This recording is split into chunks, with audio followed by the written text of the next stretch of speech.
welcome back to the QX Financial Podcast. I'm Charity Allred, and here we have our CEO and founder, Danko Castro.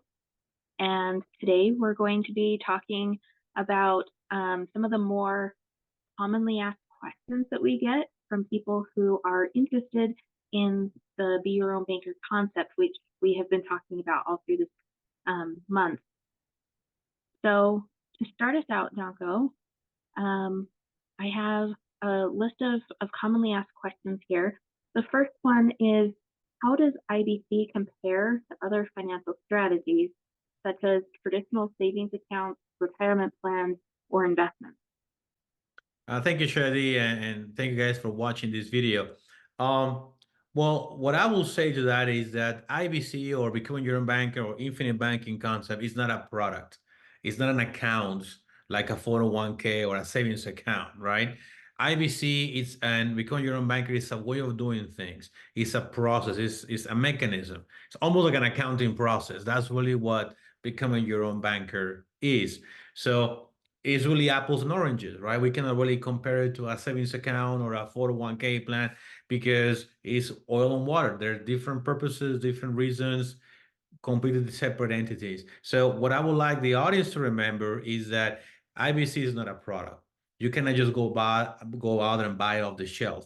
It's a way of doing things. It's a pattern of behavior of how you manage your cash flow and how you finance the things that you buy, which in turn that makes it even more interesting. So it's not set it up and forget it. On the contrary, it's a tool that the more you use it, the better results you're going to get, right? And that's why it's so different from a savings account or anything else that is just a product. So my next question here is, can IBC be customized to suit my specific financial goals and needs?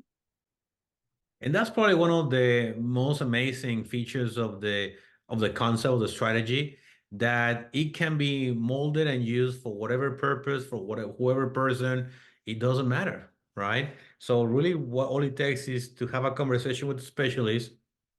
Obviously, shameless plug, we are happy to help you here at QX Financial, but speak with somebody who actually knows the concept. And this is my issue that I keep bringing up in these videos with the TikTokers and the Instagrammers out there. They make it sound what it's not. And they are talking about something else, but it's not infinite banking. So be careful that you're not following that kind of advice. Talk to a professional. This is not delicate, but it has to be built correctly. And you as a client has to understand how to use it effectively. So to answer the question, yes, it can be definitely, tailored to your needs, to whatever goals you may have down the road, and give you the flexibility that if those things change, you can still implement your plan and it's still going to make sense. Great. So are there any tax implications or tax considerations associated with implementing Be Your Own Banker? Well, I think it goes back to understanding what it is supposed to do and how to use it, right? So as long as we follow the rules, the short answer is no. There shouldn't be any tax implications of any sort. However, there are some guardrails that need to be set up, and some borderlines that need to be respected to prevent any future taxable issues. So once again, you gotta make sure that that professional that you're working with actually knows how these strategies and products are seen by the IRS, so they can give you what those limitations are. The most obvious that comes to mind is the rules in regards to modifying endowment contracts. You need to know what those are and how to prevent breaking modifying endowment contract rules and so on and so on. If you want all the tax benefit of the strategy to be present at all times. Other than that, yeah, there are some regulations we have to follow. It is a real thing. It's not as uh, a scam or a loophole. No, it's a well-regulated strategy. As long as you understand the limits of what it can and cannot do, then you should be fine. Great.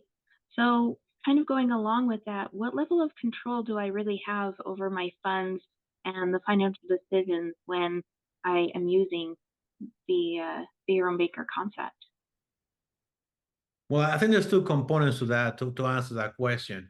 One is the capital inside the strategy, right? And the second is what are you going to use those dollars for?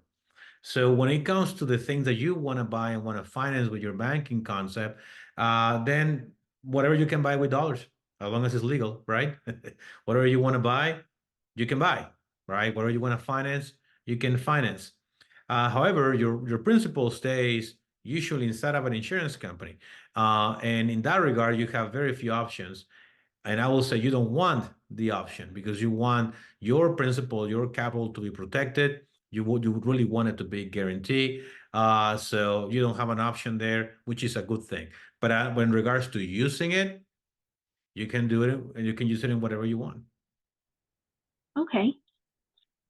And so, are there any risks or drawbacks associated with implementing the infinite banking concept or be your own banker? Yes, yes, there is, and I hate to sound like a broken record in this, but please understand what you're doing. Please find a professional who actually knows how IBC works and is not just using social media to generate buzz and generate potential customers. That's really important because we have had situations in our company where people come and tell us, well, I'm doing IBC, and then we look at it and that's not, it's something else, but it's not IBC what they're doing, right?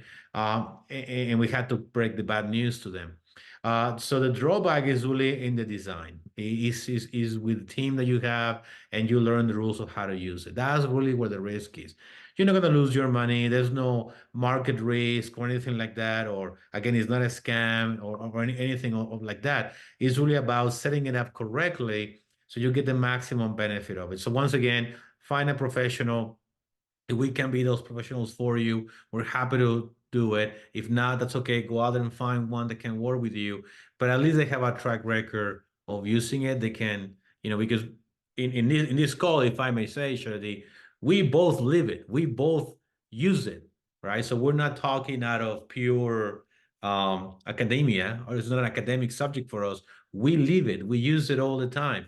So find people that actually are like that.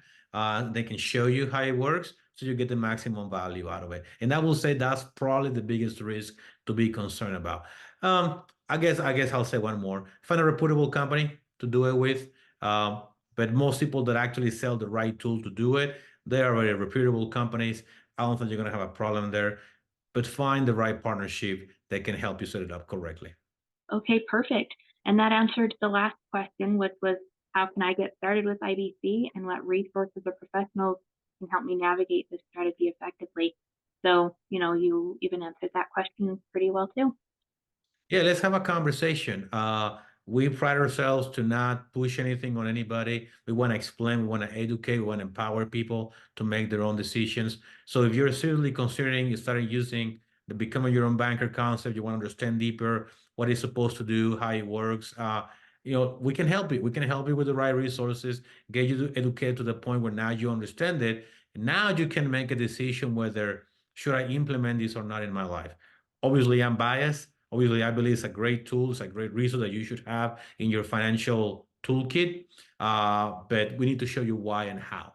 So hey, use as a resource. We're happy to help you. Or we're happy to direct you to the right professional in your area that can help you set it up correctly. Great. Well, thank you for answering those questions for us today. Next month, or this upcoming month, we're going to be focusing on different ways we can use the infinite banking concept or be your own banker. So stay tuned to get a lot of really great ideas and see how this can be implemented effectively in your own family, life, and financial plans. That's right. So stay tuned. Don't forget to subscribe, and we'll see you next time. Bye. Bye.